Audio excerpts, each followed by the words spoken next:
नमस्कार प्रिय दर्शकों, आप सभी का स्वागत है आपके अपने YouTube चैनल धर्मशास्त्र पर। ओम श्री हनुमते नमः। हे प्रिय भक्तों, आज का यह पावन मंगलवार प्रभात अपने भीतर ऐसी दिव्यता लिए हुए आया है जो केवल आंखों से देखने की नहीं बल्कि हृदय से अनुभव करने की शक्ति रखता है। जैसे ही भोर की हल्की हल्की लाली क्षितिज पर फैलती है, ऐसा प्रतीत होता है कि स्वयं अंजनी नंदन हनुमान जी अपने दिव्य स्वरूप से आकाश को आलोकित कर रहे हैं। प्रातः की मंद मंद गति से बहती वायु जब वृक्षों की पत्तियों को छूकर आगे बढ़ती है, तब उसमें एक अलौकिक शीतलता महसूस होती है, जैसे उस हवा में हनुमान जी के चरणों का स्पर्श घुल गया हो। यह मंगलवार साधारण नहीं होता। इस दिन का हर क्षण, हर पल, हर श्वास अपने भीतर भगवान हनुमान की शक्ति, साहस, दया, प्रेम और संरक्षण का संदेश लाती है। सूर्य की पहली किरण जब धरती पर पड़ती है तो लगता है कि स्वयं सूर्य देव हनुमान जी के तेज को प्रणाम कर रहे हैं, क्योंकि हनुमान जी के तेज का वर्णन तो स्वयं देव भी नहीं कर पाते। आज की सुबह को ध्यान से महसूस कीजिए भक्तों।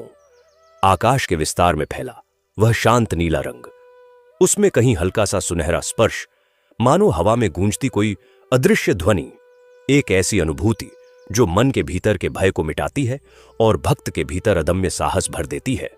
यह वही शक्ति है जिसने समुद्र को लांघा, पर्वत को उखाड़ा, शत्रुओं को परास्त किया और भक्तों की रक्षा के लिए स्वयं ब्रह्मांड की हर सीमा को तोड़ दिया।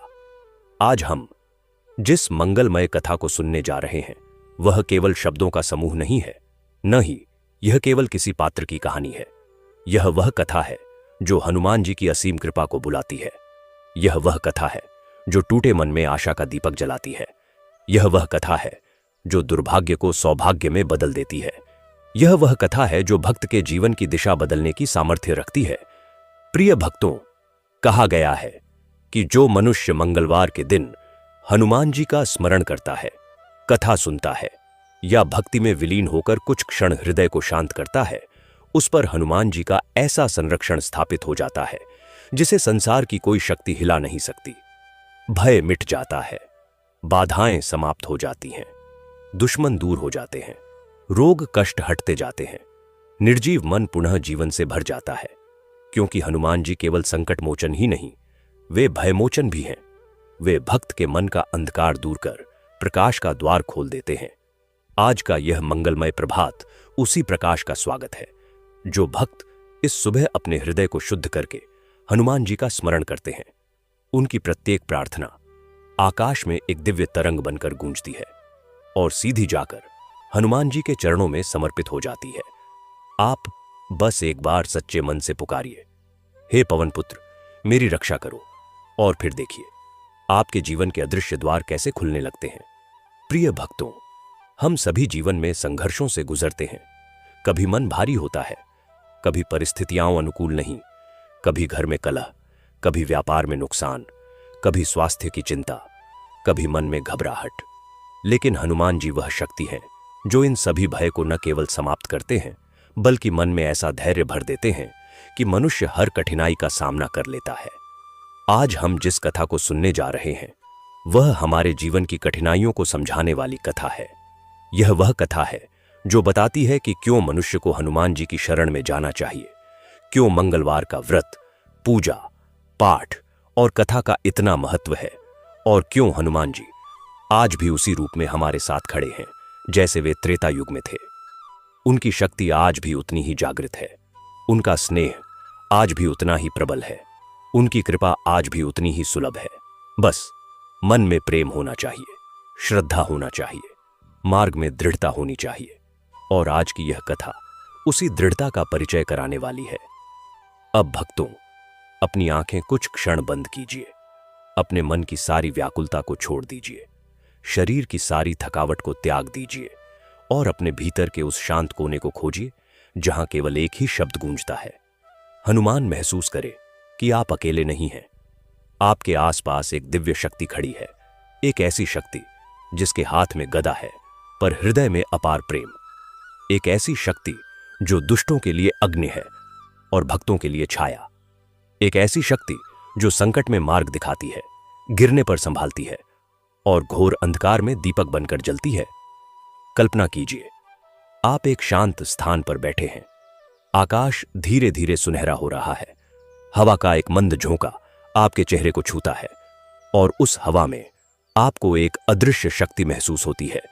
वही शक्ति जिसे संसार बजरंगबली हनुमान के नाम से जानता है। मानो पवन पुत्र स्वयं आपके सिर पर हाथ रखकर कह रहे हों, भय मत कर, मैं तेरे साथ हूं। कल्पना करें कि आपके जीवन की सारी परेशानियां उस हवा में उड़ रही हैं।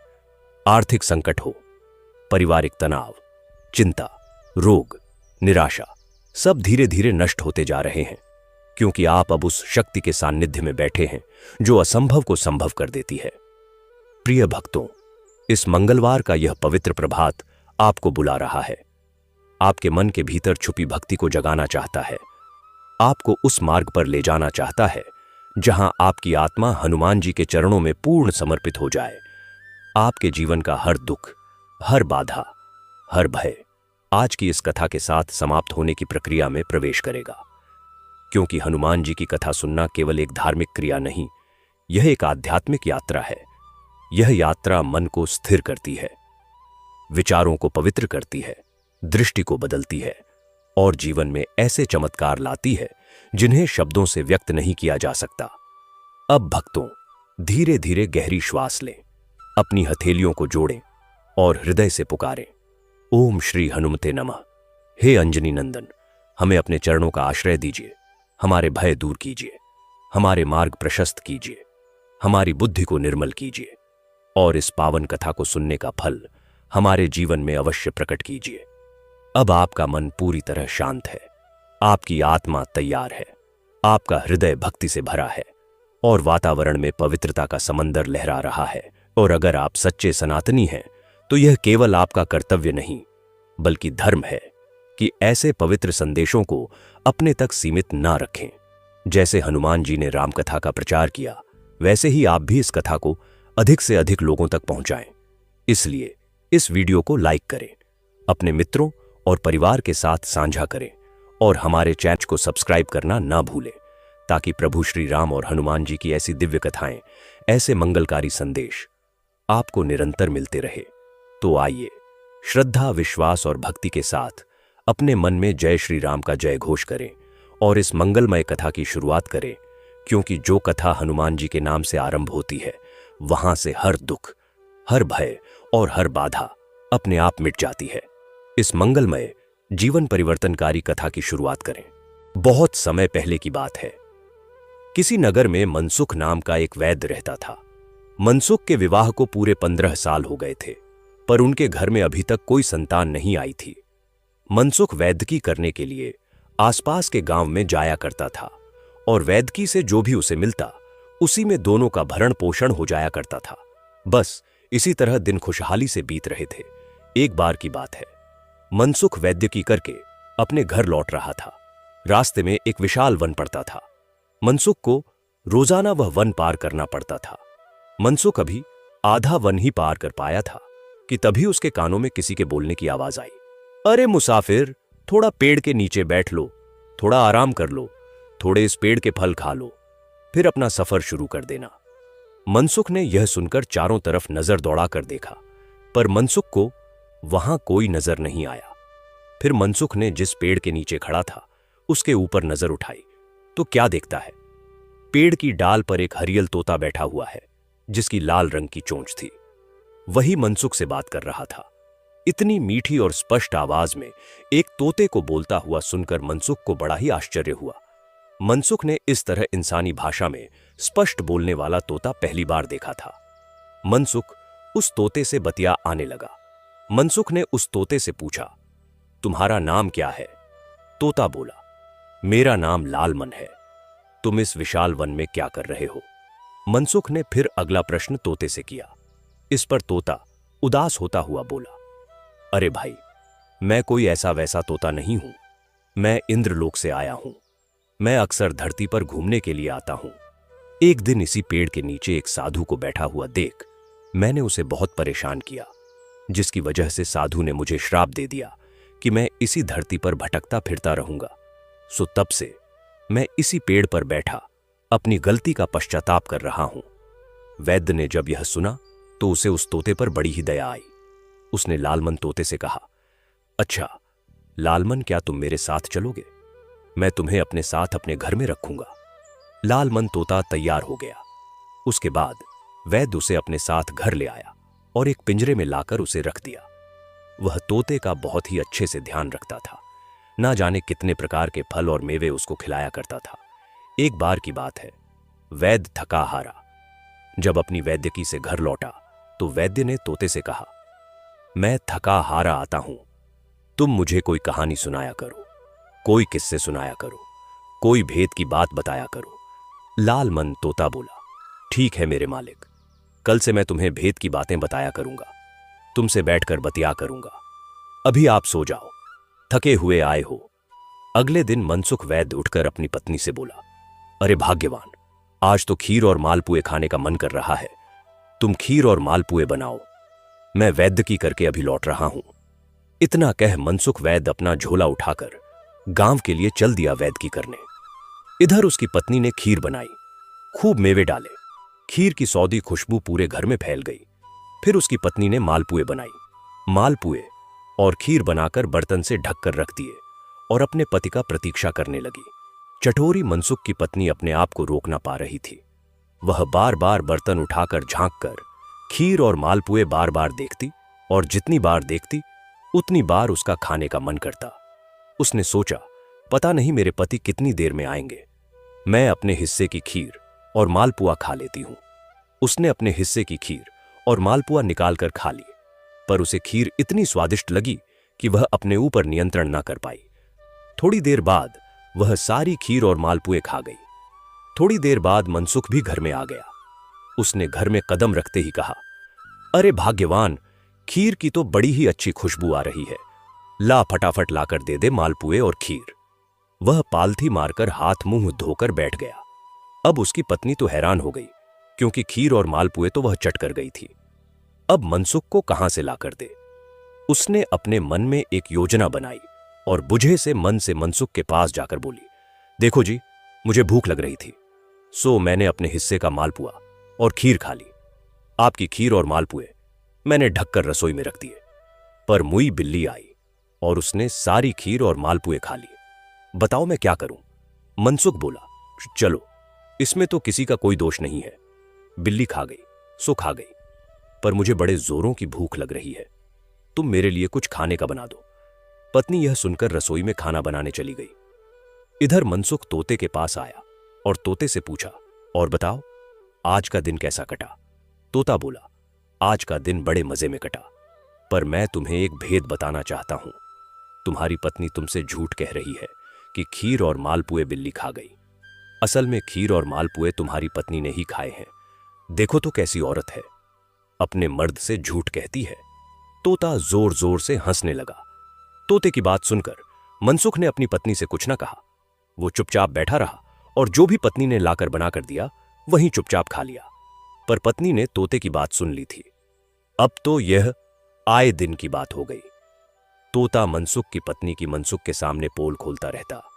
जितना प्यार मनसुख तोते से करता था, उसकी पत्नी अब तोते से उतनी ही नफरत करने लगी थी, क्योंकि आए दिन तोता उसकी पोल जो खोलता रहता था। तोता अब उसे फूटी आंख ना सुहाता। एक दिन मनसुख और मनसुख की पत्नी का बड़े जोरों से झगड़ा हुआ। मनसुख की पत्नी ने मनसुख से कहा, देखो जी, इस घर में अब या तो यह तोता ही रहेगा या मैं रहूंगी। अब तुम सोच लेना कि तुम्हें किसको रखना है। मनसुख सुख यह सुनकर बड़ा ही परेशान हुआ, क्योंकि मनसुख उस तोते से बड़ा ही प्यार करने लगा था और तोते को घर से निकालने की वह सोच भी नहीं सकता था। पर मनसुख अपनी पत्नी से भी बड़ा प्यार करता था, सो उसने तोते को घर से निकालने का विचार कर लिया। एक दिन वह तोते का पिंजरा लेकर उसी वन में तोते को छोड़ने के लिए चल दिया, जिस वन से वह तोते को लाया था। जब वह तोते को लेकर जा रहा था तो तोता रुआ सीसी आवाज में मनसुख से बोला, वैद्य जी, मुझे उस वन में ऐसे ही छोड़कर मत आना, मुझे तुम किसी को बेच देना, देखो मैं तुम्हारा खूब मुनाफा करवाऊंगा। मनसुख वैद्य को लाल मन तोते की बात जंज गई। वैद्य तोते का पिंजरा अपनी घोड़ी पर रखे चला जा रहा था। चलते चलते रात हो गई। वह एक नदी के किनारे रुका और एक छायादार वृक्ष देखकर वह वहीं रुक गया, क्योंकि उसे थकान भी बड़ी हो रही थी। उसने सोचा, रात में वन में सफर करना ठीक नहीं होगा। आगे विशाल वन है, सो नदी के किनारे इसी पेड़ के नीचे रात काट लेता हूं। सुबह सवेरे उठकर नगर में जाकर किसी अमीर आदमी को यह तोता बेच दूंगा। मनसुख वैद्य ने घोड़ी को पेड़ से बांधा, पिंजरा पास में रखा और पेड़ से टेक लगाकर लेट गया। थोड़ी देर बाद लाल मन तोता बोला, वैद्य जी, आप अपनी घोड़ी को खुला छोड़ दो। वह वन की हरी हरी घास खा लेगी, नदी से पानी पी लेगी और मेरा भी पिंजरा खोल दो। मैं पेड़ पर बैठकर थोड़े रसीले फल खा लूंगा और रात को जब तुम सो जाओगे तो तुम्हारी रखवाली भी करता रहूंगा। यह सुन वैद्य बोला, नहीं, मेरी घोड़ी भाग जाएगी और तुम उड़ जाओगे। लाल मन तोता बोला, अरे वैद्य जी, मुझ पर विश्वास करो, मैं उड़कर कहां जाऊंगा। मैं यहीं पेड़ पर बैठकर रात को तुम्हारी और तुम्हारी घोड़ी की रखवाली करूंगा। वैद्य ने घोड़ी और तोते दोनों को आजाद कर दिया। घोड़ी पास में ही घास चरने लग गई और तोता उड़कर पेड़ पर जा बैठा। रसीले फल खाने के बाद वह पेड़ पर बैठकर पहरा देने लगा। इधर वैद्य की आंखें लग गईं। आधी रात बीत गई। लाल मन तोता पेड़ पर बैठा घोड़ी और वैद्य की रखवाली कर रहा था। तभी उसने देखा कि नदी से निकलकर एक सफेद रंग का घोड़ा वैद्य की घोड़ी के पास आया। उसने फुसफुसाकर घोड़ी के कान में कुछ कहा। घोड़ी घोड़े के साथ झाड़ियों के पीछे चली गई। लाल मन तोते ने देखा दोनों में प्रेम प्रसंग चल रहा था। उसने एक बार तो सोचा कि वैद्य को जगा दूं, पर कुछ सोचकर उसने वैद्य को नहीं जगाया। थोड़ी देर बाद ही घोड़ी उस झाड़ी से निकलकर आकर अपने स्थान पर खड़ी हो गई और वह घोड़ा फिर से पानी के अंदर जाकर आंखों से ओझल हो गया। सुबह हुई, वैद्य की आंख खुली, पर तोते ने रात का वाकया उसे नहीं बताया। तोते को लेकर अपनी घोड़ी पर बैठकर वैद्य एक नगर में पहुंच गया। वहां जाकर उसने चौराहे पर पिंजरा टांग दिया और जोर जोर से आवाजें लगाने लगा, बोलने वाला अनोखा तोता खरीद लो, इसकी कीमत अगर कोई दे पाए तो इसे ले जाओ। यह बात वहां से गुजरते हुए नगर कोतवाल के कानों में भी पड़ी। वह वैद्य के पास आया और बोला, ए मुसाफिर, ऐसा तोता हमारे नगर के राजा खरीदना चाहते हैं।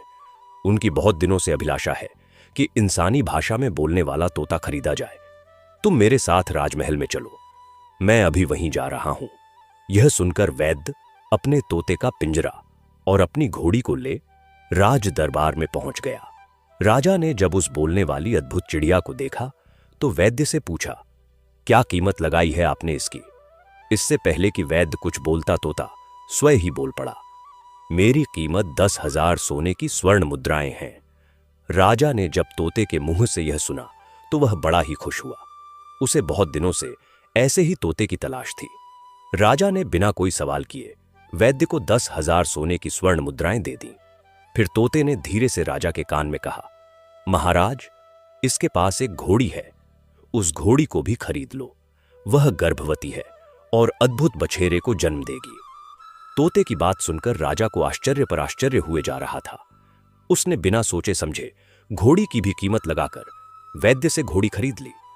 वैद्य बड़ा ही खुश हुआ। अब उसकी गरीबी के दिन समाप्त हो गए थे। उसकी पत्नी भी बड़ी खुश हो जाएगी। अब तो वैद्य ने तोते से विदा ली और अपने घर की तरफ चल दिया। इधर राजा तोते से बड़ा ही प्यार करता था। उसे अपने महल में अपने कक्ष में ही रखता था। राजा को जब भी समय मिलता वह तोते से घंटों बतियाता था। राजा की 4 रानियां थीं और चारों की चारों एक से बढ़कर एक सुंदर थीं। एक बार की बात है, राजा को किसी दूसरे राज्य में कुछ काम पड़ गया। राजा अपने घोड़े पर सवार होकर उस नगर के लिए चल दिया। जाने से पहले उसने अपनी 4 रानियों से कहा, सुनो रानियों, तुम्हें इस तोते का ध्यान रखना है। देखो, इसे किसी चीज की तकलीफ ना होने पाए। 4 रानियां तोते वाले कक्ष में आकर बैठ गईं और तोते से बतियाने लगी। लाल मन तोता भी उनका खूब मनोरंजन कर रहा था।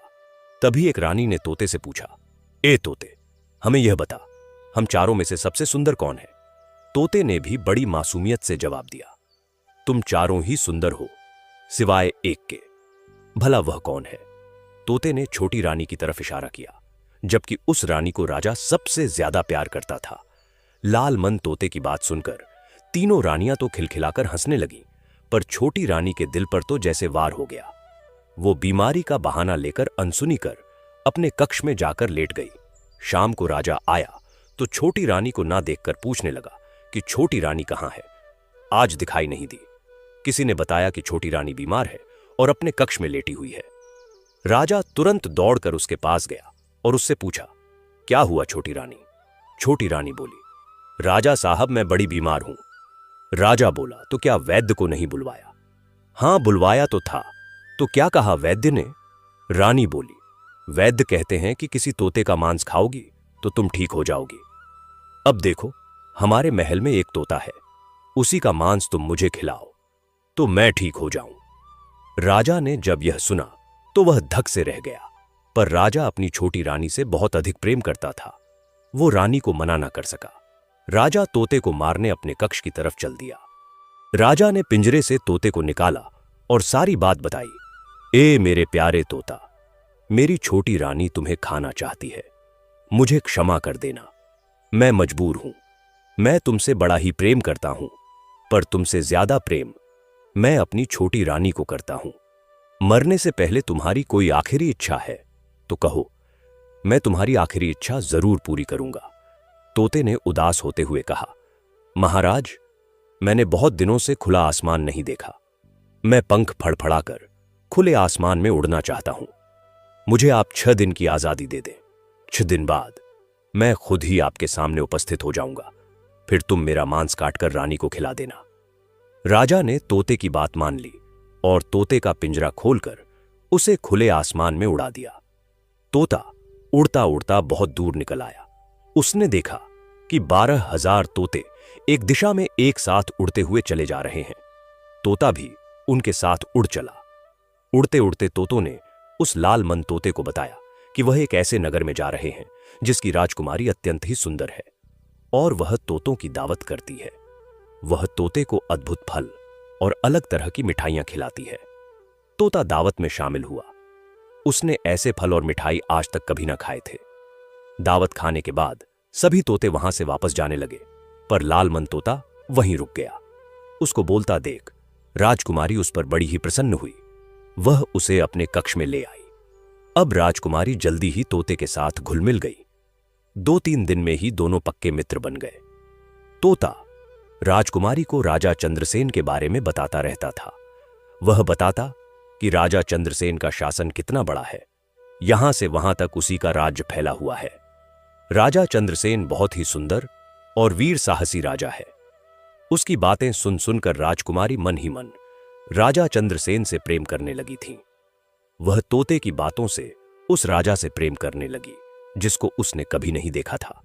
एक दिन तोते ने राजकुमारी से कहा, राजकुमारी जी, मेरा जाने का समय आ गया है। मैं राजा चंद्रसेन के पास जा रहा हूं, पर मैं तुमसे एक बात कहता हुआ जाऊंगा कि तुम राजा चंद्रसेन से विवाह कर लो। तुम्हारी जोड़ी उनके साथ बहुत जमेगी। इतना कह तोता वहां से विदा ले राजा चंद्रसेन के पास वापस आ गया। तोते ने राजा चंद्रसेन से कहा, महाराज, छोटी रानी के कहने पर मुझे मार डालने की जो आपने प्रतिज्ञा ली है वह आप तोड़ दीजिए। अगर आप मुझे जीवन दान देते हैं तो मैं एक ऐसी राजकुमारी से आपका विवाह करवा दूंगा जिसके बराबर सुंदर कोई दूसरी ना हुई है और नहीं होगी। आपकी 4 रानियों में से कोई भी उसके बराबर सुंदर नहीं है। राजकुमारी, प्रभा सुंदर ही नहीं, दया की भी मूर्ति है। आपने तो अपनी रानियों को देख ही लिया है कि कैसे एक छोटी सी बात पर मुझे मारने का आदेश दे दिया। पर राजकुमारी प्रभा पक्षियों पर भी दया करती है। आपको पता है, वह 12,000 तोते की हर सप्ताह दावत करती है और मैं उन्हीं की दावत का आनंद लेकर आ रहा हूं। मैं तो यही कहूंगा महाराज कि तुम्हारी जोड़ी तो राजकुमारी प्रभा के साथ ही मिलती है। तुम दोनों की जोड़ी अगर बन गई तो खूब जजेचेगी। अब राजा के मन में भी उस अनदेखी राजकुमारी के लिए प्यार के अंकुर फूटने लगे। उसने तोते से कहा, मित्र, मैं तुम्हें मारने वाला था। इस बात के लिए मुझे क्षमा करो और तुम जल्द से जल्द मेरा विवाह राजकुमारी प्रभा से करवाने की व्यवस्था करो। यह सुनकर तोता राजा से बोला, महाराज, अगर आप विवाह के लिए तैयार हैं तो यह संदेश मैं राजकुमारी प्रभा तक पहुंचाकर आता हूं। इतना कहकर तोता वहां से उड़ लिया और राजकुमारी प्रभा के पास जा पहुंचा। उसने राजकुमारी प्रभा को राजा का संदेश दिया कि राजा तुम्हारे साथ विवाह करने के इच्छुक है। राजकुमारी उसी दिन अपने पिता के पास गई और बोली, पिताजी, हम विवाह करेंगे तो राजा चंद्रसेन के साथ ही करेंगे, अन्यथा हम आजीवन कुंवारी रहेंगे। राजा ने राजा चंद्रसेन के बारे में जानकारियां इकट्ठी की। उन्हें भी राजा चंद्रसेन बहुत ही अच्छे लगे, सो उन्होंने खुशी खुशी राजकुमारी प्रभा को विवाह की मंजूरी दे दी। तोते ने इस पर राजा को सलाह दी, ए महाराज, मैं तो यही कहूंगा कि साधारण ढंग से चुपचाप राजकुमारी प्रभा और राजा चंद्रसेन का विवाह करवा दो, क्योंकि आसपास के नगर में बड़े ही विरोधी हैं। यह बात राजकुमारी प्रभा और उसके पिता को झंझ गई। उन्होंने तोते से कहा, ए तोते, जाओ और राजा चंद्रसेन को हमारा संदेश देना कि आज से 7 दिन बाद पूर्णिमा के दिन वह अकेले मेरी बेटी को ब्याहने आ जाए। राजा की यह बात सुनकर तोता संदेशवाहक बनकर राजा चंद्रसेन के पास आया और प्रभा के पिता का संदेश उन्हें सुना दिया। यह संदेश पाकर राजा चंद्रसेन तोते से बहुत खुश हो गया। उसने तोते को धन्यवाद दिया और कहा, ए लालमन तोते, तूने तो मेरी मुश्किल ही हल कर दी। तेरा मुझ पर बड़ा ही उपकार है। 7 दिन बाद मैं राजकुमारी प्रभा को ब्याहने जरूर जाऊंगा। मेरी चारों रानियां तो कपट से भरी है, जो एक निर्दोष तोते को मरवाने चली थीं, पर अब मेरे जीवन में एक निर्मल और प्रेम करने वाली राजकुमारी आएगी। तेरा मुंह पर बड़ा ही उपकार है। इस तरह 6 दिन बीत गए। 7वां दिन भी आ गया। आज पूर्णिमा का दिन था और राजा चंद्रसेन सुबह से ही उत्साहित थे। राजा चंद्रसेन ने अपने कीमती आभूषण और राजशाही वस्त्र पहने और तोते के साथ चलने के लिए तैयार हो गया। तोते के कहने पर राजा चंद्रसेन ने वही घोड़ा लिया जो उन्होंने मनसुख वैद्य से खरीदा था। उस घोड़े पर बैठकर राजा ने वन पार किया। वन पार करके वह घाटी नदी पार करते हुए आगे बढ़ते गए। पर यह क्या, उनके सामने अब विशाल समुद्र मुंह बाएं खड़ा था। राजा चंद्रसेन ने चिंतित होते हुए तोते से कहा, ए लालमन तोते, इस विशाल समुद्र को हम एक दिन में कैसे पार करेंगे? राजा की चिंता देखकर लालमन तोता बोला, महाराज, आप चिंता ना करें। यह जो आपका घोड़ा है, यह कोई मामूली घोड़ा नहीं है। यह समुद्र के घोड़े से उत्पन्न हुआ बछेरा है। इसमें अद्भुत शक्तियां हैं। यह पानी पर भी दौड़ सकता है। यह सुनकर राजा ने जैसे ही घोड़े को एड़ लगाई, वह घोड़ा पानी पर भी हवा से बातें करने लगा। वह पानी पर ऐसे चलने लगा कि जैसे मानो जमीन पर चल रहा हो। कुछ ही देर में घोड़े ने समुद्र पार कर लिया। जैसे ही वह किनारे पर आए, उन्हें दूर से ही प्रभा के पिता का साम्राज्य दिखाई देने लग गया। तोते ने राजा चंद्रसेन से कहा, महाराज, जाओ, आपकी ससुराल में आपका स्वागत है। यह सुन राजा चंद्रसेन ने जैसे ही किले में प्रवेश किया, राजा चंद्रसेन का भव्य स्वागत किया गया। राजा चंद्रसेन को देखकर राजकुमारी प्रभा के पिता और राजकुमारी दोनों ही बड़े खुश हुए। जैसा कि तोते ने बताया था, राजा चंद्रसेन बिल्कुल वैसा ही था। इधर राजकुमारी प्रभा को देखकर राजा चंद्रसेन भी बड़े ही खुश थे, क्योंकि चारों रानियों से प्रभा अद्भुत सुंदरी थी और दयालु हृदय वाली थी। राजा चंद्रसेन और राजकुमारी प्रभा का उसी दिन विवाह संपन्न करवा दिया गया। विवाह के बाद राजा चंद्रसेन और राजकुमारी प्रभा प्रेम में ऐसे खोए कि उन्हें समय का पता ही नहीं चला। इसी तरह 1 महीना बीत गया।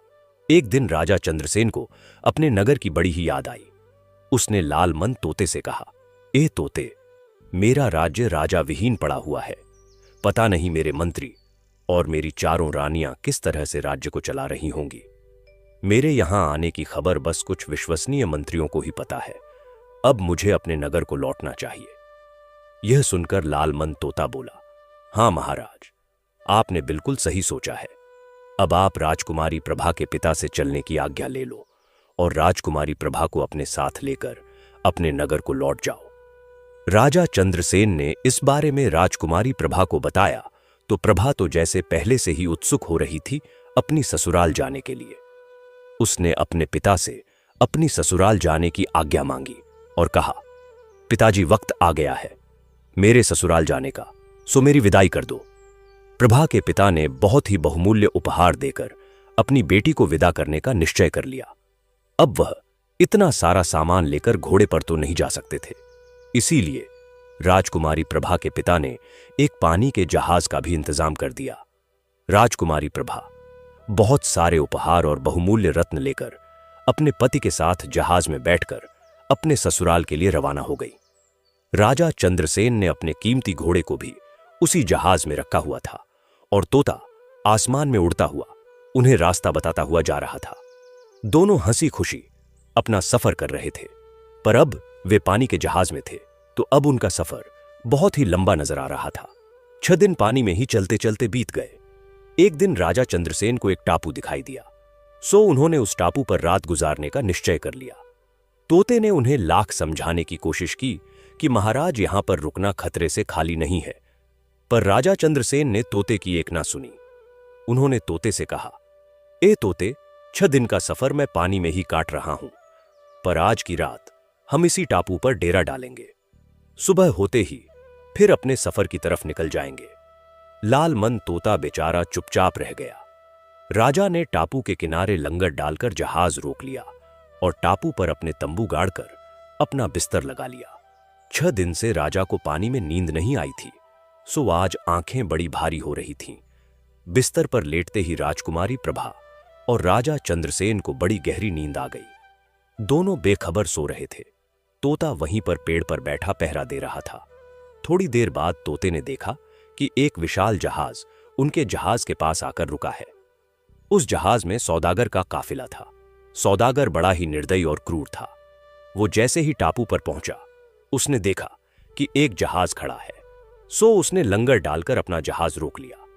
उस सौदागर ने देखा कि जहाज में बहुमूल्य हीरे रत्न और ना जाने कितना कीमती सामान रखा है। वह थोड़ा और आगे बढ़ा तो एक पेड़ के नीचे उसे बड़ा ही सुंदर घोड़ा बंधा दिखाई दिया। उसने उस घोड़े को भी अपने जहाज पर चढ़ा दिया। फिर उसने राजकुमारी प्रभा को राजा चंद्रसेन के बराबर में सोते देखा तो उसका रूप देखकर वो उस पर मोहित हो गया। राजकुमारी प्रभा नींद में जैसी विश्व सुंदरी लग रही थी। उस सौदागर ने राजकुमारी प्रभा को कंधे पर उठाया और अपने जहाज में ले गया। उसने राजा चंद्रसेन का जहाज भी अपने जहाज में बांध लिया था और सारा कुछ लूटकर वह वहां से चला गया। तोता वहीं पेड़ पर बैठा सब कुछ देखता रहा। ना वह बोला, ना वह चिल्लाया, ना उसने सौदागर को रोकने की कोशिश की। सुबह हुई।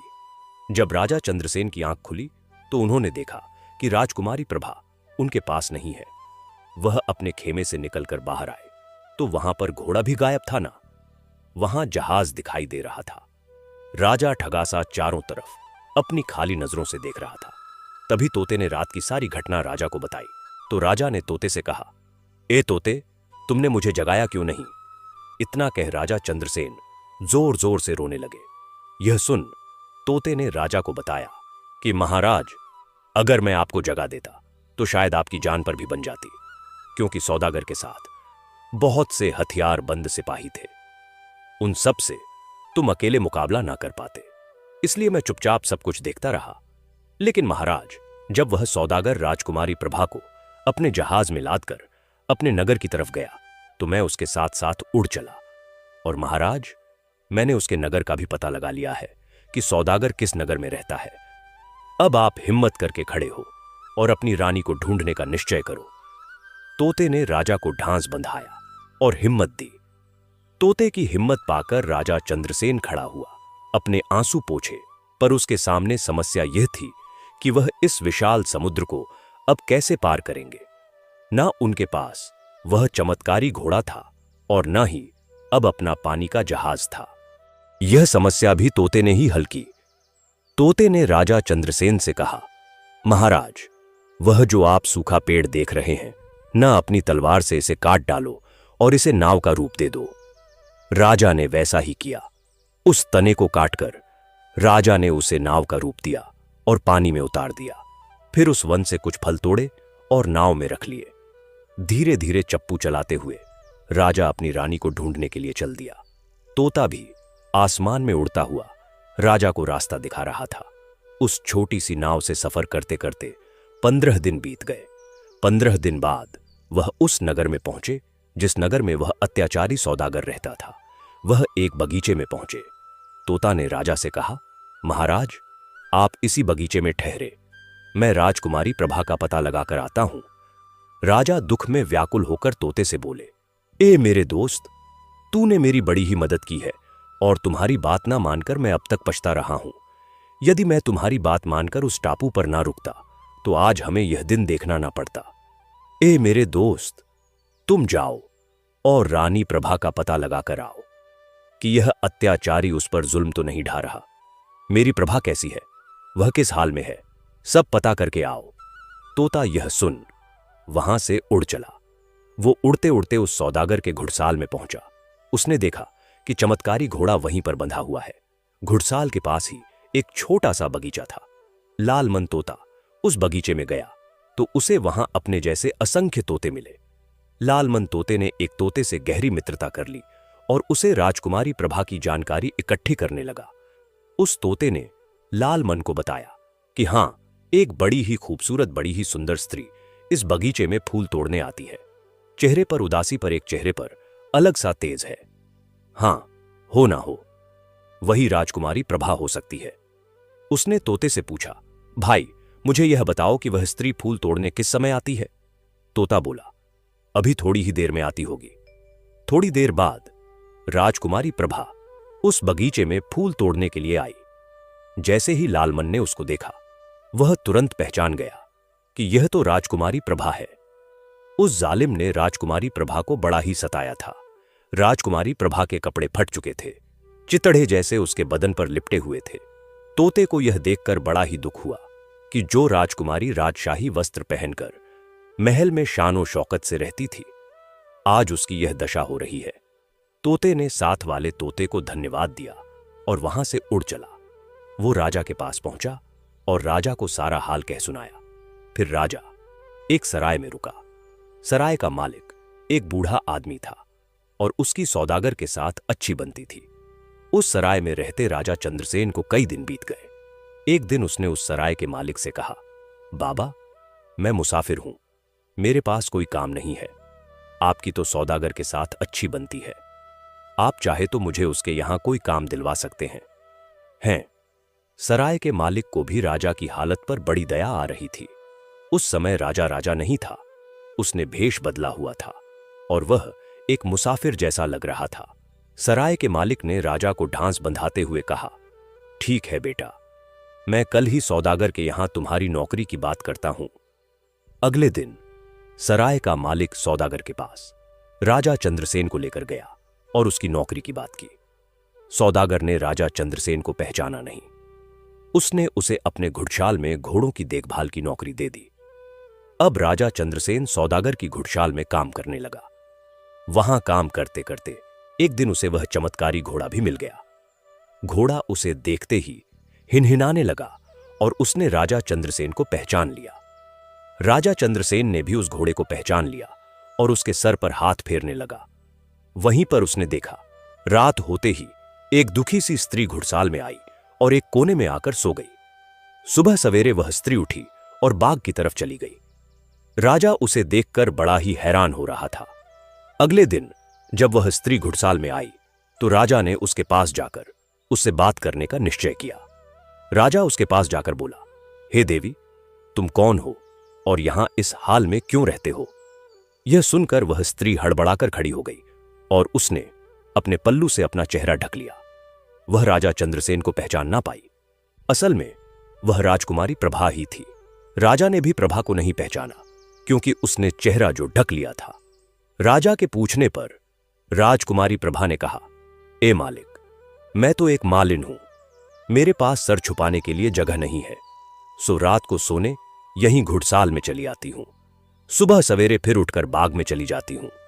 यह सुनकर राजा ने उसे ओढ़ने के लिए एक चादर और बिछाने के लिए एक टाट का टुकड़ा दे दिया। एक दिन राजकुमारी प्रभा को राजा चंद्रसेन की बड़ी ही याद आ रही थी, सो वह बैठी रो रही थी। राजा चंद्रसेन उसके पास गया और पूछने लगा, ए देवी, तुम क्यों रो रही हो? इस पर राजकुमारी प्रभा बोली, ए नेक दिल इंसान, मैं तुम्हें क्या बताऊं, मेरी बड़ी दुख भरी कहानी है। यह सुन राजा चंद्रसेन ने प्रभा से कहा, हे देवी, अगर तुम चाहो तो अपनी दुख भरी कहानी मुझे सुना सकती हो। कहते हैं बांटने से दुख कम हो जाता है। यह सुन रानी प्रभा ने अपनी पूरी कहानी राजा चंद्रसेन को सुना दी। कहानी सुनते ही राजा चंद्रसेन की आंखों में आंसू आ गए। वह समझ गए कि यह स्त्री कोई और नहीं, यह तो वही रानी प्रभा है जिसे ढूंढते ढूंढते वह यहां तक पहुंचे हैं और इतने समय से वह इन्हीं की घुड़साल में आकर सोती रही, पर वह उसको पहचान न पाई। अहो दुर्भाग्य, तू कैसी रचना रच रहा है। मेरी पत्नी मेरे पास ही थी और मैं उसे पहचान ना पाया। राजा ने अपने आंसू पोंछे और धीरे से कहा, राजकुमारी प्रभा। प्रभा ने एक अजनबी से अपना नाम सुना तो हैरान रह गई। उसने पलटकर देखा तो उसके सामने राजा चंद्रसेन खड़े थे। रानी प्रभा ने जब राजा चंद्रसेन को देखा तो दौड़कर उसके सीने से लग गई और फूट फूट कर रोने लगी। दोनों की आंखों से आंसू धारा बह रही थी। इतने दिन का विरह सह सहकर दोनों निढाल से हो गए थे। एक दूसरे से गले लगकर दोनों न जाने कितने पल ऐसे ही खड़े रहे। उन्हें विश्वास ही नहीं हो रहा था कि हम कभी मिल भी पाएंगे। इधर लालमन तोते का हाल सुनो। तोतों की बगिया में रहते हुए वह उन्हीं के साथ घुल मिल गया और वह यह भी भूल गया कि राजा को बता दे जो स्त्री घुड़साल में रहती है वही रानी प्रभा है। पर आखिर राजा को रानी मिल ही गई। वे दोनों एक दूसरे के आंसू पोंछते रहे और एक दूसरे को देखकर भाव विभोर होते रहे। राजा ने रानी को ढांस बंधाते हुए कहा, रानी, हम आज रात ही यहां से निकल जाएंगे। वो चमत्कारी घोड़ा भी इसी घुड़साल में बंधा हुआ है, पर अफसोस कि मेरा दोस्त लालमन तोता न जाने कहां चला गया। यह सुन राजकुमारी प्रभा बोली, अरे महाराज, जिस बगिया में मैं फूल चुनती हूं वो लालमन तोता उसी बगिया में तो रहता है। उसी ने मुझे तुम्हारे यहां आने की खबर दी थी, पर उसने मुझे यह नहीं बताया कि तुम इस घुड़साल में काम करते हो। यह सुन राजा ने भी सोचा कि उसने मुझे भी नहीं बताया कि तुम ही रानी प्रभा हो। तोते पर राजा को गुस्सा तो आया, पर उसे हंसी भी आई कि है तो पक्षी, वह भी भूल गया होगा। उसे भी तो बहुत दिनों बाद इतने रसीले फल खाने के लिए मिले थे। फलों के चक्कर में वह यह बताना भूल गया होगा। राजकुमारी प्रभा तोते की भाषा समझती थी। वह उसी समय बगीचे में गई और लालमन को पुकारा। लालमन उड़ते हुए रानी प्रभा के पास आया। यह है क्या? राजा चंद्रसेन और रानी प्रभा को एक साथ देखकर तोता हैरान हो गया। उसने राजा से पूछा, महाराज, आखिर आपने रानी प्रभा को ढूंढ ही लिया? राजा ने लालमन से कहा, हां दोस्त, ढूंढ तो लिया, पर तू तो हमें भूल ही गया था। यह सुनते ही लालमन तोते को अपनी भूल का स्मरण हुआ। उसने राजा और रानी से माफी मांगी और कहा, राजन, मुझे क्षमा करें, मैं तो एक तोती के चक्कर में तुम लोगों को भूल ही गया था। शर्माते हुए तोता बोला, असल में राजन, मुझे बगीचे में एक तोती मिल गई थी। बहुत ही प्यारी तोती है। उसके साथ मेरा मन मिल गया। बस उसी के प्रेम में मैं यह सब भूल गया। राजा बोला, कोई बात नहीं मित्र, तुमने मेरी बड़ी मदद की है। अब राजकुमारी प्रभा जब हमें मिल गई है तो हमें आज रात को ही यहां से निकलना चाहिए। तोता बोला, ठीक है महाराज, आप अपनी रानी को लेकर उस चमत्कारी घोड़े पर बैठकर रात को निकलिए। मैं अपनी तोती को लेकर आसमान में उड़ता हुआ आपके पीछे छह आ जाऊंगा। रात का अंधेरा होते ही राजा चंद्रसेन ने उस चमत्कारी घोड़े को खोला और चुपके से अस्तबल के बाहर आ गया। रानी प्रभा को घोड़े पर बिठाया और घोड़े को ऐड लगाई। ऐड लगते ही घोड़ा हवा से बातें करने लगा। घुड़साल के सिपाही उन्हें पकड़ने के लिए दौड़े, पर वह उनके हाथ कहां आने वाले थे। वह तो आंखों से पलक झपकते ही ओझल हो गए। लालमन तोता भी अपनी तोती के साथ आसमान में उड़ते हुए राजा के साथ हो लिया। सिपाही भी पीछे पीछे दौड़ रहे थे। राजा अब समुद्र के किनारे पहुंचा। उसने घोड़े को फिर से ऐड लगाई तो वह पानी पर दौड़ने लगा। सारे सिपाही आश्चर्य से भरे राजा को जाते हुए देखते रहे। घोड़े को पानी पर दौड़ता हुआ देख उन सिपाहियों के मुंह खुले के खुले रह गए। जब तक वे कुछ समझ पाते, राजा उनसे बहुत दूर निकल चुका था। सौदागर के सिपाहियों ने ही जब सौदागर को यह सब बताया तो वह गुस्से में हाथ मलता रह गया। उसे तो अब तक घोड़े के चमत्कार के बारे में पता ही नहीं था। उसे राजकुमारी प्रभा के हाथ से निकल जाने से ज्यादा घोड़े के हाथ से निकल जाने का दुख हो रहा था।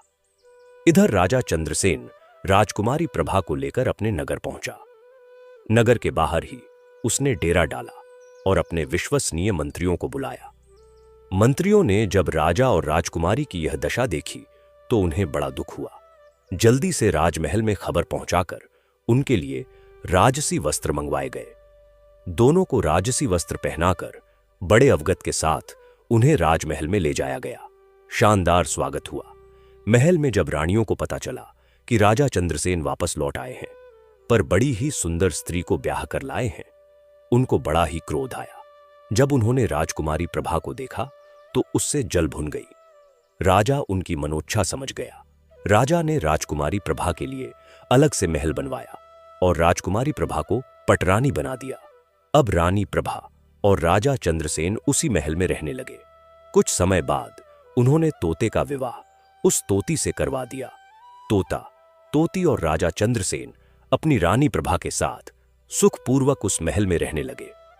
दर्शक बंधु, इस संपूर्ण कथा के माध्यम से हम बजरंगी की उन 3 सीख को समझ सकते हैं जिन्हें कोई साधारण मनुष्य अपने जीवन में अपना ले तो कभी भी दुखी नहीं रहेगा। तो चलिए दर्शक बंधु, आपका कीमती समय नष्ट ना करते हुए जानते हैं उन तीनों सीख को। पहली सीख, सत्य की शक्ति सबसे बड़ी होती है। दर्शक बंधु, इस कथा की पहली और सबसे गहरी सीख वही है जो स्वयं हनुमान जी के जीवन का सार है। सत्य की शक्ति सबसे बड़ी होती है। लेकिन यह केवल एक वाक्य नहीं, यह एक ऐसी अग्नि है जो मनुष्य के भीतर के अंधकार को जला देती है और आत्मा को प्रकाश से भर देती है। सोचिए जरा, जब लालमन तोते ने पहली बार अपनी मधुर आवाज में कहा, मालिक, तुम्हारी पत्नी झूठ बोल रही है। बिल्ली ने नहीं, उसने ही खीर और मालपुए खा लिए में हैं। तो यह केवल एक तोते की बात नहीं थी, यह एक आत्मा का साहस था जो सत्य बोलने की कीमत जानती थी, फिर भी बोलती है क्योंकि मौन रहना अधर्म होता है। लाल मन जानता था कि उसके शब्द आग लगा देंगे, कि मनसुख और उसकी पत्नी के बीच दूरी बढ़ जाएगी, पर उसने फिर भी सत्य कहा, क्योंकि सत्य वही दीपक है जो शुरुआत में चुभता है पर अंत में मन को निर्मल कर देता है। यही तो हनुमान जी की पहली शिक्षा है। सत्य से मत डर, क्योंकि सत्य ही तेरी रक्षा करेगा। लंका में जब वे रावण के सामने खड़े हुए थे तो पूरी सभा मौन थी, पर हनुमान जी बोले, मैं प्रभु श्री राम का दूत हूं और जो धर्म के मार्ग पर है उसे किसी का भय नहीं होता। उन्होंने सत्ता से नहीं, सत्य से शक्ति ली थी। ठीक वैसे ही लालमन ने भी किसी के डर से नहीं बल्कि अपने भीतर की सच्चाई से बात की। उसने सोचा नहीं कि उसका क्या अंजाम होगा, उसने बस वही कहा जो सही था। और दर्शक बंधु, यही सबसे बड़ी बात है। सत्य हमेशा जीतता है, पर उसका रास्ता कांटों से भरा होता है। जो व्यक्ति उन कांटों पर चलने का साहस रखता है वह अंततः फूलों की सुगंध बनकर दुनिया में बसता है।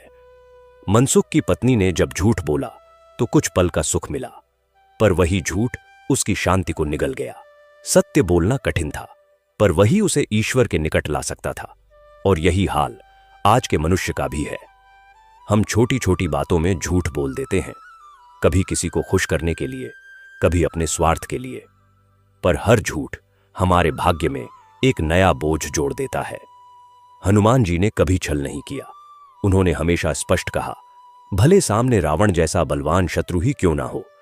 उन्होंने राम का नाम लिया और कहा, सत्य का मार्ग कठिन है पर वही मुक्ति का द्वार है।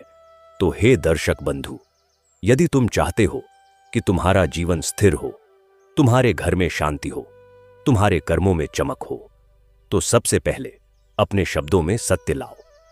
क्योंकि जब वाणी सच्ची होती है तो कर्म अपने आप पवित्र हो जाते हैं, और जब कर्म पवित्र होते हैं तो ईश्वर की कृपा बिना बुलाए उतर आती है।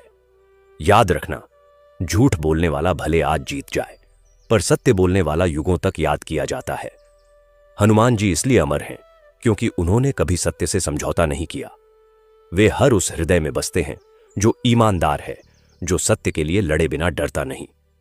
इसीलिए अपने भीतर वह हनुमान जागृत करो जो हर परिस्थिति में सच बोल सके, जो अपने दिल की आवाज से बड़ा कोई भय न माने, क्योंकि जब सत्य तुम्हारे साथ होता है तो पूरी सृष्टि तुम्हारे पक्ष में खड़ी होती है।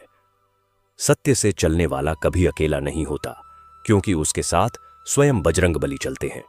हर कदम पर, हर सांस में, हर निर्णय में। और जब जीवन का दीपक सत्य की लौ से जलता है तो अंधकार मिट जाता है और आत्मा में केवल प्रकाश रह जाता है। दूसरी सीख, भरोसा और समर्पण ही संबंधों की सबसे बड़ी नींव है। दर्शक बंधु, इस कथा की दूसरी सीख हमारे जीवन की सबसे पवित्र नींव को छूती है, भरोसा और समर्पण। अगर पहला दीपक सत्य है तो दूसरा दीपक विश्वास है।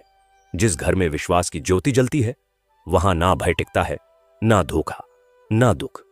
याद कीजिए, राजा चंद्रसेन और राजकुमारी प्रभा को कितने तूफान आए उनके जीवन में, कितनी बार बिछड़ गए, कितनी बार हालात ने उन्हें तोड़ने की कोशिश की, पर क्या उन्होंने एक दूसरे पर से भरोसा खोया? नहीं, कभी नहीं। जब सौदागर ने छल से राजकुमारी प्रभा का अपहरण कर लिया तो राजा चंद्रसेन टूट तो गए, पर उन्होंने विश्वास नहीं छोड़ा। उन्होंने कहा, मेरी प्रभा जीवित है, मैं उसे ढूंढ निकालूंगा। और जब राजकुमारी प्रभा अपमान और दुख में भी अपने प्रेम को याद करती थी तो वह कहती थी, मेरा राजा अवश्य आएगा, वह मुझे इस बंदी गृह से मुक्त कराएगा। यही भरोसा था जिसने दूरी को भी हारने पर मजबूर कर दिया। हनुमान जी भी तो यही सिखाते हैं।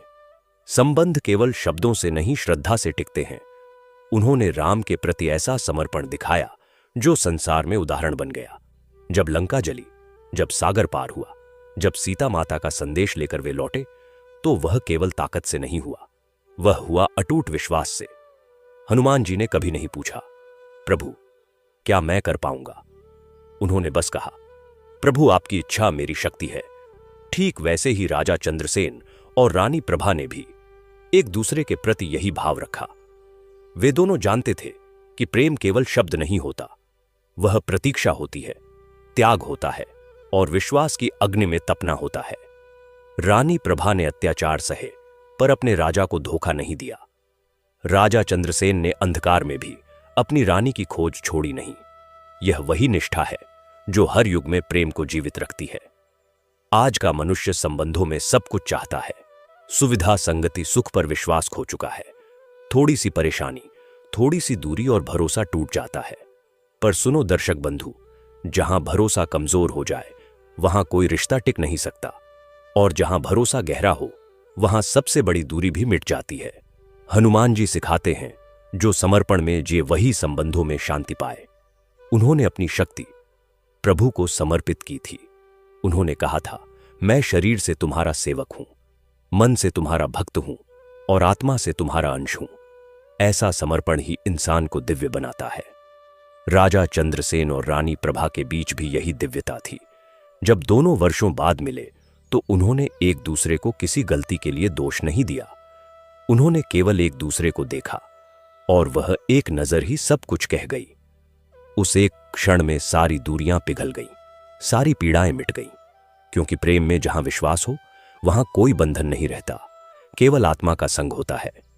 हे दर्शक बंधु, यदि तुम अपने जीवन में सुख चाहते हो तो अपने परिवार, अपने साथी, अपने मित्रों पर विश्वास रखो। शक का बीज कभी मत बो, क्योंकि शक हर रिश्ते की जड़ को खा जाता है, और जब जड़ सूख जाती है तो सबसे हरा भरा पेड़ भी सूख जाता है। हनुमान जी का दूसरा संदेश यही है, जो संबंधों में भरोसा रखता है उस पर स्वयं ईश्वर भरोसा करते हैं, क्योंकि ईश्वर केवल भक्त की पूजा से नहीं, उसकी निष्ठा से प्रसन्न होते हैं। इसीलिए अपने जीवन में हनुमान की यह शिक्षा उतारो, विश्वास रखो, समर्पण रखो और प्रेम में स्थिर रहो, क्योंकि जहां विश्वास है वहीं परिवार है, वहीं सुख है, वहीं ईश्वर का वास है।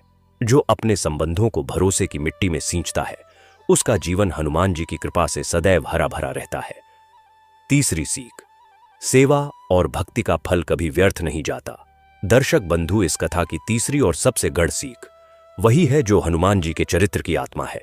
सेवा और भक्ति का फल कभी व्यर्थ नहीं जाता, क्योंकि जो दूसरों के लिए जीता है, जो प्रेम और करुणा से किसी का भला करता है, वह कभी खाली नहीं रहता। ईश्वर उसके जीवन में ऐसा प्रकाश भर देते हैं जो जन्म जन्मांतर तक उसे मार्ग दिखाता है। याद कीजिए लाल मन तोता, जिसने अपने जीवन में न जाने कितनी बार अपमान, श्राप और एकाकीपन झेला। वह इंद्रलोक से आया था, पर एक गलती के कारण धरती पर श्रापित हो गया। वह चाहे तो कटु बन सकता था, अपनी पीड़ा में किसी का अहित कर सकता था, पर उसने ऐसा नहीं किया। उसने अपनी गलती को पश्चाताप का अवसर बनाया और दूसरों की सेवा को अपना धर्म बना लिया। जब मनसुख वैद्य ने उसे पेड़ से लाकर अपने घर में रखा तो लाल मन ने भी उस घर को अपनी सेवा से धन्य कर दिया। कभी सलाह देकर, कभी रक्षा करके, कभी मार्गदर्शन देकर। यही सच्ची भक्ति है, स्वार्थ छोड़कर किसी और के लिए जीना। हनुमान जी भी तो यही करते हैं। उन्होंने कभी अपने लिए कुछ नहीं मांगा। उन्होंने शक्ति भी मांगी तो श्री राम के नाम की सेवा करने के लिए उन्होंने उड़ने की सामर्थ्य भी तब दिखाई जब वह सीता माता के लिए संदेश लेकर गए। उन्होंने लंका जलाई पर क्रोध से नहीं, धर्म की रक्षा के लिए। लाल मन भी ठीक वैसा ही करता है।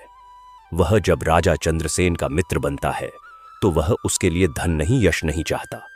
वह चाहता है कि राजा का जीवन सही दिशा पाए। वह चाहता है कि दो बिछड़े आत्माएं, राजा और राजकुमारी, फिर से मिल जाएं। वह अपनी सेवा से पुल बनाता है ताकि प्रेम और धर्म फिर से जुड़ सके।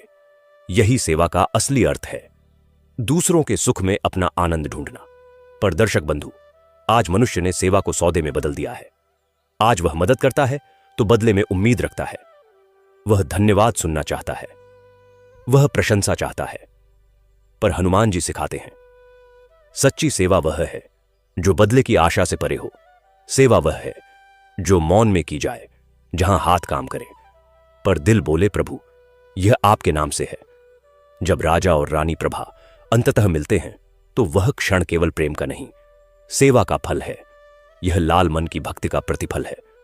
उसने किसी से पुरस्कार नहीं मांगा, फिर भी उसे सबसे बड़ा इनाम मिला, प्रेम, सम्मान और अपनापन। राजा ने उसके लिए विवाह की व्यवस्था करवाई और उसे सदा के लिए अपना परिवार बना लिया, क्योंकि जो दूसरों की भलाई करता है उसे अंततः वही भलाई कई गुना होकर लौटती है। हनुमान जी भी कहते हैं, जो दूसरों की सेवा में लगा रहता है उसका जीवन स्वयं ईश्वर संभाल लेते हैं। उन्होंने कभी अपने सुख की चिंता नहीं की, कभी अपनी महिमा का घमंड नहीं किया। फिर भी आज संसार में कोई नाम इतना पूजनीय नहीं जितना हनुमान का है, क्योंकि उन्होंने हर काम भक्ति और सेवा से किया। तो हे दर्शक बंधु, यदि तुम जीवन में महानता चाहते हो तो शक्ति नहीं, सेवा मांगो, क्योंकि शक्ति सीमित है पर सेवा असीम है। सेवा करने वाला कभी गरीब नहीं होता, भक्त कभी खाली नहीं लौटता। जिसके भीतर निस्वार्थ भक्ति और सेवा का भाव जाग गया, समझो उसके जीवन में हनुमान जी का वास हो गया। इसलिए आज से एक व्रत लो, किसी की मदद करो पर नाम मत लो, किसी का दुख बांटो पर उसका बखान मत करो, क्योंकि यही सच्ची सेवा है, यही सच्ची भक्ति है। जो मनुष्य बिना स्वार्थ के दूसरों के लिए जीता है, उसके हर कदम में हनुमान जी साथ चलते हैं। उसके हर कर्म में ईश्वर मुस्कुराते हैं और उसके जीवन का हर क्षण आशीर्वाद बन जाता है। सेवा करो, प्रेम से करो, मौन रहकर करो, क्योंकि सेवा और भक्ति का फल कभी व्यर्थ नहीं जाता। वह लौटता है, पर बदले में नहीं, आशीर्वाद बनकर, कर्म फल बनकर और अमृता बनकर। दर्शक बंधु, यह कथा अभी यहीं पर खत्म नहीं होती। अभी हम मंगलवार की उस दिव्य कथा को सुनेंगे जिसे सुनने मात्र से जीवन के सारे दुख स्वयं मिट जाते हैं। दर्शक बंधु, आज मंगलवार का पावन दिन है। यह वह दिन है जब प्रभु की कृपा बरसती है, जब किसी भी दुखी हृदय की पुकार सीधे भगवान तक पहुंचती है।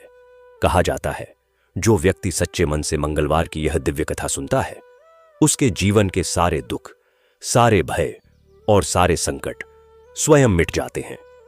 इसीलिए आज जो कहानी आप सुनने जा रहे हैं उसे अंत तक अवश्य सुनिए, क्योंकि इसमें वह शक्ति है जो आपकी किस्मत का अंधकार मिटा सकती है। बहुत समय पहले एक छोटे से गांव में रिया नाम की लड़की रहती थी। वह बहुत ही सरल, धार्मिक और सहनशील स्वभाव की थी। बचपन से ही उसके घर में परेशानियां थीं। पिता के पास कर्ज था, मां बीमार रहती थी और खुद रिया दिन रात मेहनत करती थी ताकि परिवार का पेट भर सके। लेकिन उसकी हर कोशिश के बावजूद घर की स्थिति सुधरती नहीं थी, जैसे कोई अदृश्य शक्ति उसके परिवार को दुख की डोर में बांधे रखी हो। एक शाम रिया रोते रोते मंदिर चली गई। उसने हनुमान जी के सामने सिर झुकाकर कहा, हे प्रभु, मैंने कभी किसी का बुरा नहीं किया, फिर मेरे घर में इतनी पीड़ा क्यों है? उसी समय मंदिर के द्वार पर एक वृद्ध संत प्रकट हुए। उनकी आंखों में तेज था, पर चेहरे पर करुणा झलकती थी। उन्होंने मुस्कुराकर कहा, बेटी, हर पीड़ा का कारण पिछले जन्मों के कर्म होते हैं, लेकिन हर कर्म का समाधान भी भगवान के भक्ति में छिपा होता है। मंगलवार का यह दिन तेरे जीवन को बदल सकता है, अगर तू इसे श्रद्धा से अपनाए। रिया ने पूछा, बाबा, मुझे क्या करना चाहिए? संत बोले, हर मंगलवार सूर्योदय से पहले उठ, नहा धोकर एक दीपक जलाकर हनुमान जी को प्रणाम करना। किसी से कटु वचन मत बोलना, किसी का अपमान मत करना, और शाम को दोबारा दीप जलाकर प्रभु को धन्यवाद कहना। 7 मंगलवार तक ऐसा करना, फिर देखना तेरे जीवन का हर अंधकार मिट जाएगा। रिया ने संत की बात मानी। अगले मंगलवार उसने पहली बार यह व्रत किया। सुबह सुबह उठकर दीप जलाया और पूरे दिन मन में शांति रखी।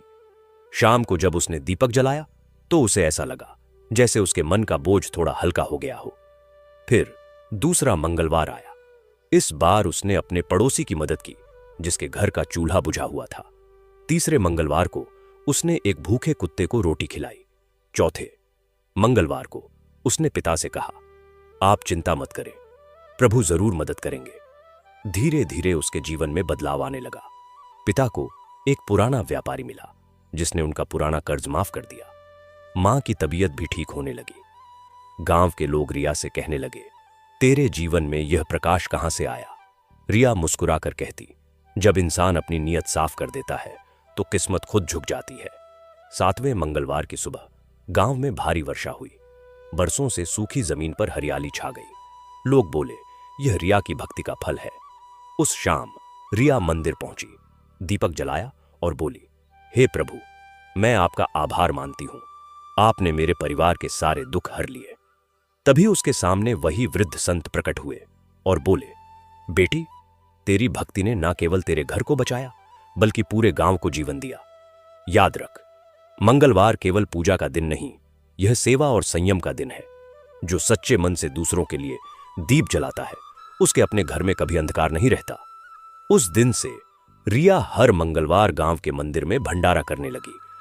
कोई भी भूखा नहीं सोता था। धीरे धीरे उसका छोटा गांव समृद्ध हो गया। लोग कहते, यह रिया की कथा है जिसने हनुमान जी की भक्ति से अपने घर घर में खुशियां फैलाई। दर्शक बंधु, इस कथा का संदेश यही है कि जब हम सच्चे मन से मंगलवार की कथा सुनते हैं और अपने जीवन में प्रेम, क्षमा, सेवा और संयम अपनाते हैं, तब हमारे सारे दुख मिट जाते हैं। दुख तब तक रहता है जब तक मन अशांत रहता है, लेकिन जैसे ही मन प्रभु के चरणों में झुकता है, हर पीड़ा स्वयं चली जाती है। इसीलिए आज संकल्प लीजिए कि हर मंगलवार एक दीपक अवश्य जलाएंगे, किसी एक व्यक्ति की मदद करेंगे, किसी जीव को अन्न देंगे और हनुमान जी का स्मरण करेंगे। बस यही वह चमत्कारी मंत्र है जिससे जीवन में कभी दुख नहीं रहेगा। हे प्रभु, जो यह कथा श्रद्धा से सुने उनके जीवन में सुख, शांति और समृद्धि बरसे। जय श्री हनुमान, जय श्री राम। तो भक्तों, आज की यह मंगलमय कथा यहीं पूर्ण होती है। अपने मन को भक्तिभाव में रखें, चरित्र को पवित्र रखें, वाणी को मधुर रखें और मंगलवार के दिन हनुमान जी का सुमिरन करते रहे।